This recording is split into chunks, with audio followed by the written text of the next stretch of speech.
अस्सलाम वालेकुम।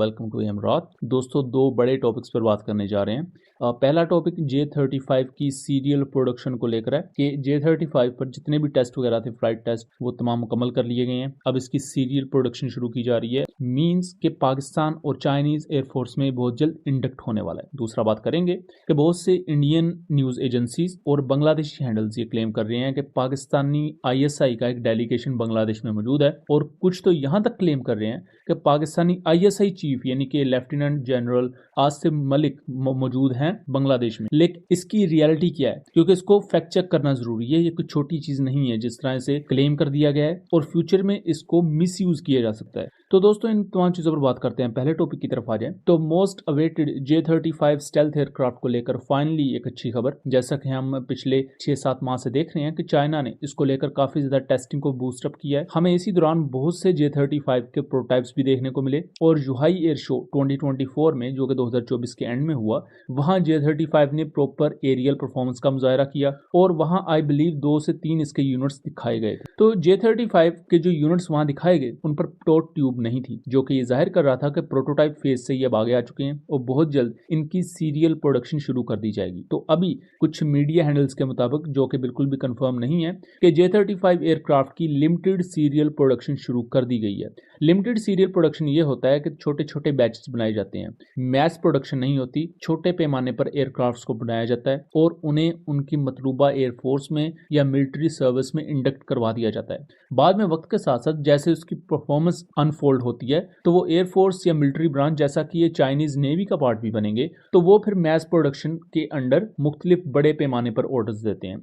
सो यहाँ हमारे सामने फर्स्ट लिमिटेड सीरियल प्रोडक्शन देखने को मिलेगी, जिसमें इसे चाइनीज नेवी में इंडक्ट किया जाएगा, एंड मोस्ट प्रोबेबली इसके कुछ यूनिट्स को चाइनीज एयरफोर्स में भी, यानी कि पीपल्स लिबरेशन आर्मी एयरफोर्स में इंडक्ट कर लिया जाएगा। एंड देन उसके बाद जो थर्ड नंबर पर इंडक्शन होगी वो पाकिस्तान एयरफोर्स में होगी, एंड उसके फौरन बाद ही हमें इसकी मैस प्रोडक्शन देखने को मिलेगी, जिसमें जो चाइना का फुल अवेलेबल प्रोडक्शन रेट है, वहां पर J-35 एयरक्राफ्ट को बनाना शुरू कर दिया जाएगा। J-35 की बात की जाए तो ये एक्टिव इलेक्ट्रॉनिकली स्कैन्ड अरे रडार के साथ आने वाला एक स्टेल्थ एयरक्राफ्ट है, एंड मोस्ट प्रोबेबली इसमें KLJ-7 आईसा रडार का ही एक एडवांस्ड वेरिएंट यूज किया गया है। KLJ-7 एक्टिव इलेक्ट्रॉनिकली स्कैन्ड अरे रडार, जो कि लिक्विड कूलिंग के साथ आता है, ये JF-17 ब्लॉक 3 में यूज होता है दोस्तों, और ये लिक्विड कूल्ड है, ना कि एयर कूल्ड। इसके बारे में जो एयर कूल्ड होने का प्रोपेगेंडा किया जाता है वो बिल्कुल गलत है। और जो J-35 में भी ऐसा रडार आएगा वो KLJ-7 का ही एडवांस्ड वेरिएंट होगा, and again liquid cooled radar होगा, और इस चीज को आइडियाज 2024 में कंफर्म किया गया था। उस वीडियो का लिंक डिस्क्रिप्शन में दिया होगा, और उसमें चाइनीज ऑफिशियल का वो स्टेटमेंट हमने ओरिजिनल लगाया हुआ है। इस कॉन्टेक्स्ट में ये इन्फर किया जा रहा है कि 2026 में इसे प्रॉपरली इंडक्ट किया जाएगा, और 2026 के एंड में या 2027 के शुरू में हमें पाकिस्तान एयरफोर्स में भी ये इंडक्ट होता हुआ नजर आ सकता है। सो फाइनली पाकिस्तान दुनिया की वो पहली मुस्लिम एयरफोर्स हो सकती है जिसमें स्टेल्थ एयरक्राफ्ट आएंगे, एंड साउथ एशिया के रीजन में वो पाकिस्तान ऑब्वियसली पहला मुल्क होगा जिसके पास स्टेल्थ एयरक्राफ्ट आने वाले हैं। इसके बाद दोस्तों दूसरे टॉपिक की तरफ आ जाएं। पाकिस्तान और बांग्लादेश को लेकर हर आने वाले दिन के साथ नई से नई और अहम से अहम डेवलपमेंट्स हो रही हैं। रिसेंट कुछ रिपोर्ट्स के मुताबिक पाकिस्तानी डेलीगेशन ने, जिसमें पाकिस्तानी हाई रैंक ऑफिशियल्स हैं, वो दौरा कर रहे हैं बांग्लादेश का, और इंडियन सोर्सेज और कुछ बांग्लादेशी सोर्सेज तो यहां तक क्लेम कर रहे हैं कि पाकिस्तान के लेफ्टिनेंट जनरल आसिम मलिक, जो कि DG ISI हैं, यानी कि इंटर सर्विसेज इंटेलिजेंस, वो भी इस वक्त दौरे पर हैं बांग्लादेश के। बहरहाल बहुत से क्रेडिबल पाकिस्तानी सोर्सेज ने इस चीज को निगेट किया है कि पाकिस्तानी ISI चीफ बांग्लादेश में नहीं है, रादर ये पाकिस्तानी ऑफिशियल्स का एक दौरा है जो कि बांग्लादेश विजिट कर रहा है। इस दौरे में बुनियादी तौर पर पाकिस्तान और बांग्लादेश के दरमियान जो सी रूट डेवलप किया गया है और एयर रूट डेवलप किया गया है, ताकि डायरेक्ट फ्लाइट्स और डायरेक्ट जो ट्रेड है वो पाकिस्तान और बांग्लादेश के दरमियान हो, उसमें इंडियन पोर्ट्स को यूज ना किया जाए। उसकी प्रोटेक्शन को लेकर चीजों की बात की जाएगी। उसके साथ साथ सिविलियन एंड मिलिट्री शोबे में जो मुख्तलिफ डील्स हैं बांग्लादेश और पाकिस्तान के दरमियान, उनके बारे में बात की जा रही है।